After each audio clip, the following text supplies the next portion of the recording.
சேலத்துல இருந்து செய்தியாளர் தமிழ்ச்செல்வன் இணைகிறார். தமிழ்ச்செல்வன், இப்ப நீங்க இருக்கக்கூடிய அந்த வாக்குச்சாவடி மையத்துல நீங்க பார்க்கக்கூடிய காட்சிகள் என்னவாக இருக்கு?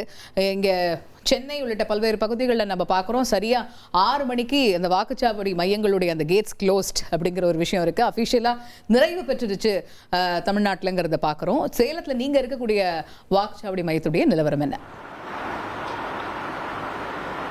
சேலம் மாவட்டத்தில் 11 சட்டமன்ற தொகுதிகளில் சரியாக 6 மணிக்கு வாக்குப்பதிவானது நிறைவு பெற்றது. குறிப்பாக சேலம் மாவட்டத்தில் குறிப்பாக 3469 வாக்குச்சாவடிகளில் காலை முதலே ஆர்வமாக பொதுமக்கள் தங்களது வாக்குகளை செலுத்தி வந்தாங்க.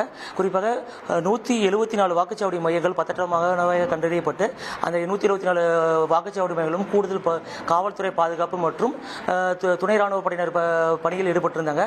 இது மட்டும் இல்லாமல் எந்தவித அசம்பாவிதமும் ஏற்படாமல், குறிப்பாக தற்பொழுது எந்தவித அசம்பாவிதம் ஏற்படாமல் பொதுமக்களுக்கு அனைத்து வித அடிப்படை வசதிகள் ஏற்படுத்தப்பட்டு, குறிப்பாக வெயிலின் தாக்கத்தினால் பொதுமக்கள் பாதிக்காமல் இருப்பதற்காக சாமியானா பந்தல், அதேமாதிரி குடிநீர் வசதி, இது மட்டும் இல்லாமல் கழிப்பிட வசதி உள்ளிட்ட அனைத்து வசதிகளும் ஏற்படுத்தப்பட்டு அனைத்து வாக்குச்சாவடிகளுமே பொதுமக்களுக்கு பாதுகாப்பான முறையில் வாக்கு அளிப்பதற்கான அனைத்து நடவடிக்கையும் மேற்கொள்ளப்பட்டது.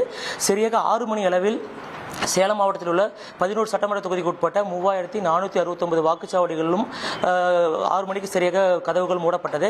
இது மட்டும் இல்லாமல் 6 மணிக்குள் உள்ளே வந்த வாக்காளர்களுக்கு டோக்கன் கொடுக்கப்பட்டு அனைவரும் வாக்களிப்பதற்காக வாக்களிக்கும் நடவடிக்கையை அவங்க மேற்கொண்டிருக்காங்க. இது மட்டும் இல்லாமல் வாக்குச்சாவடிகளில் வாக்களித்து முடித்த வாக்குச்சாவடிகளில் இருக்கும் மின்னணு வாக்குப்பதிவு இயந்திரங்கள் மற்றும் வாக்கு சரிபார்க்கும் இயந்திரம் ஆகியவை தற்பொழுது மூடப்பட்டு சீல் வைக்கும் நடவடிக்கையை தற்பொழுது அலுவலர்கள் மேற்கொண்டு வராங்க. இது மட்டும் இல்லாமல் இதை தொடர்ந்து சீல் வைக்கப்படும் மின்னணு வாக்குப்பதிவு இயந்திரங்கள் குறிப்பாக 11 சட்டமன்ற தொகுதிக்கும் அந்தந்த வாக்கு எண்ணும் மையங்கள் அங்கங்கே குறிப்பாக 4 மையங்கள் சேலம் மாவட்டத்தில் ஏற்படுத்தப்பட்டிருக்கிறது. அந்தந்த மையங்களுக்கு அந்தந்த வாக்கு எண்ணும் மையங்களுக்கு இந்த வாக்குப்பதிவு இயந்திரங்கள் கொண்டு செல்லப்பட்டு அங்கு சிசிடிவி கேமரா பாதுகாப்புடன் குறிப்பாக துணை ராணுவ படையினர் மற்றும் காவல்துறை படையினர் பாதுகாப்பாக வைக்கப்பட இருக்கிறது. இந்த நிலையில் அதற்கான பணிகள் தற்பொழுது மும்முரமாக நடைபெற்று வருகிறது. உங்களுடைய தகவல்களுக்கு மிக்க நன்றி. அங்கே சீல் வைக்கக்கூடிய காட்சிகளை நாம் பார்த்து கொண்டிருக்கிறோம். இந்த முறை முதல் முறையாக வாக்காளர்களின் கலர் புகைப்படங்கள் அந்த இவிஎம் மெஷினில் இடம்பெற்றிருக்கும் காட்சிகளை நாம் பார்க்க முடிகிறது. அங்கே பூத் ஏஜென்ட்ஸ் எல்லாம் இருக்காங்க. அந்த பூத் ஏஜென்ட்ஸ் முன்னிலையில் பதிவான வாக்குகள் சரிபார்க்கப்பட்டு இவிஎம் மெஷின்ஸ், விவிபேட், அப்புறம் கண்ட்ரோல் யூனிட் ஆகியவை பேக் செய்யப்பட்டு சீல் செய்யப்பட்டு போலீஸ் பாதுகாப்புடன் வாக்கு எண்ணும் மையங்களுக்கு எடுத்து செல்லக்கூடிய அந்த மும்முரமான பணிகள் நடைபெற்று கொண்டிருக்கிறது.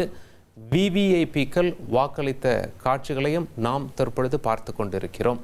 தமிழகத்தில் மாலை 5 மணி நிலவரப்படி 82.24% வாக்குகள் பதிவாகி இருக்கிறது. 1,28,00,000 மனங்களை வென்ற தந்தை டிவி யூடியூப் சேனல். தவிர்க்க முடியாத தம்ப்நெயில், கலக்கலான கான்டென்ட்ஸ். நீங்களும் இந்த குடும்பத்தில் இணைய இப்பவே சப்ஸ்கிரைப் பண்ணுங்க. அசுரபலம் கொண்ட எங்கள் டிஜிட்டல் கரங்களில் உங்கள் விளம்பரங்களை சேர்க்க வாட்ஸ்அப் பண்ணுங்க. 8939888838. Email advttv@dttv.in.